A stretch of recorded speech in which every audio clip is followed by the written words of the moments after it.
My name is dean1 for those who don't know. Just call me Jay, please. Don't get my name wrong. Just call me Jay.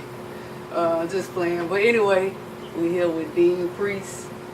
Dean Priest in the house, man. I really had to get him over here and basically, I wanted to do like a review for the commercial. So I wanted him to basically describe or just fill us in with what he was thinking, how he was feeling with even coming up with such an amazing poem for the commercial. So first, before we get into that though, I'm gonna let him just tell y'all a little bit about himself, and then we'll go from there. So I am Rico McDavid, aka Dean Priest, aka Rico Suede. I am 1/4 of a group, Battle Cats, Birmingham, Alabama. I'm currently doing some solo gigs right now. Everybody's doing solo music right now. Again, Birmingham, Alabama, East Side, North Side, worldwide. And I primarily sing now, do a little hip hop, do a lot of things in the community, also with the church and everything. Christ is my foundation. So I guess I'm going to let her go into the questions, but that's a little bit of what I do. Me asking him to do the poem was a little rough because his mom is no longer here on earth. And so, like, why did you even agree to doing it? Just the whole concept of what you're trying to do, and the fact of who my mom was and everything I am or trying to be, as we talk about the poem and everything. She invested in me, as well as my father, but my mom had a big part in my life, my sister's life and everything. So I saw her actually be everything that she wanted me to be. So she didn't just talk it, she actually lived it. So I'm very grateful for her. Giving us all the tools that we need, whether spiritual, financial, emotional, anything that we needed. She had it. If she didn't have it, she got it for us and everything in some aspect. But more so anything, the foundation. She gave us foundation in Christ. That's our foundation. No slight to anybody else's foundation, but that's what I stand on. And not super preachy, this, that, another, religious, this, that, another, but relationship is the goal here. And so when I wrote the poem, we'll go ahead and go into it. B is an action. God telling you to be, or your mom telling you to be, or your father telling you to be, is actually an action word already. Even before they give you the instructions, after the word be, it's already an action. So we're already moving. In other words, I'm already running for the pass. I already know you're the quarterback, but I'm already running for the pass because I'm in anticipation of what's to come. When somebody can take an idea and then make it like this huge thing, and it was more than what I thought it would be, it was just like, dang. So I guess the question would be like, was it kind of rough or? It was kind of rough because again, you gave me a sketch of what you want and everything, but I had to color in the details, that and other, and so somebody else's mindset and what their mother said and how they felt, what their grandmother may have said and how they felt. I'm trying to lock that into my my existence because everybody's childhood or being raised or reared up is different. So trying to write this poem started out in my head and then hit paper, and then the day of going into the studio, sometimes I'll write something and it's like 30 minutes left. Now I really have to perform.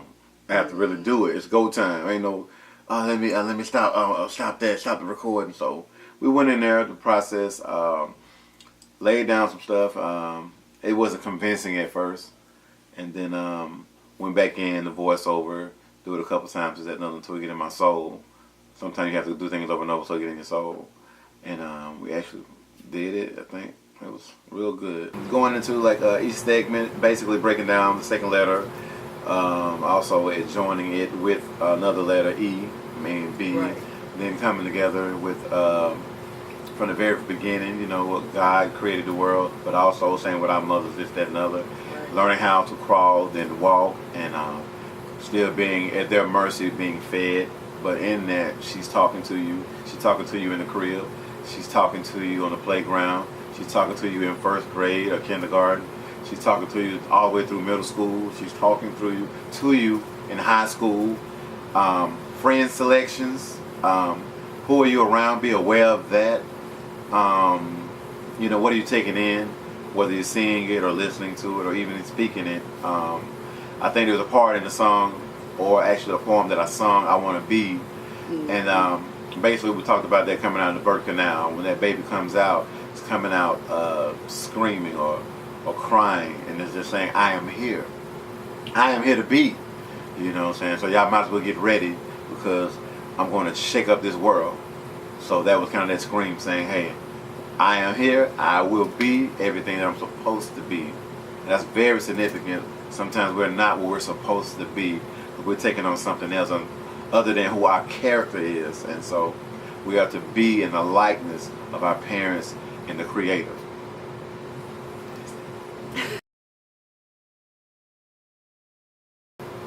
It was said at the funeral that we were supposed to take it higher than what she took it. And so, like I said, I seen her change a lot of people's lives. I seen my mom going to people's homes and change it. The drug dealer was throwing his girlfriend against the wall. You could hear it every time he did it. She goes downstairs into the apartment, and it gets super quiet. And we're trying to figure out what's going on. So she comes out the apartment, all you hear is, yes ma'am, from her and him. Is there another, and they never fought again. Every time they saw my mama rolled up, it was like, yes ma'am, yes Miss Brightman, you know what I'm saying? And so it was like a respect level. Another occasion, people on the other side of the apartment, they were fighting, mom and daughter. They came in our apartment and it was like mother effer this, mother effer that, walking around our coffee table and fighting with each other, trying to fight each other. And by the time they left out of our apartment complex, they were hugging and crying and telling each other they love each other. I seen my mama break up fights with Bloods and Crips. My mom integrated Cocoa High School in Brevard County. Had a standoff with the KKK.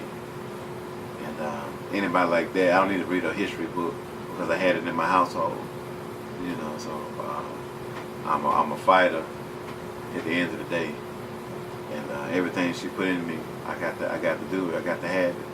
So me and my sisters, we have to be greater, that legacy, you know, so we got to take it to the next level. So that's why I'm so passionate about everything that I do. Whether right or wrong, very passionate, because I've seen her do a lot of stuff in the neighborhood and change people's lives. Her father was the same way. They changed it, and named the street after him down in Cocoa, Florida. You know, Brightman, James Brightman. So she had to be great because of him, and now I got to be great because of her.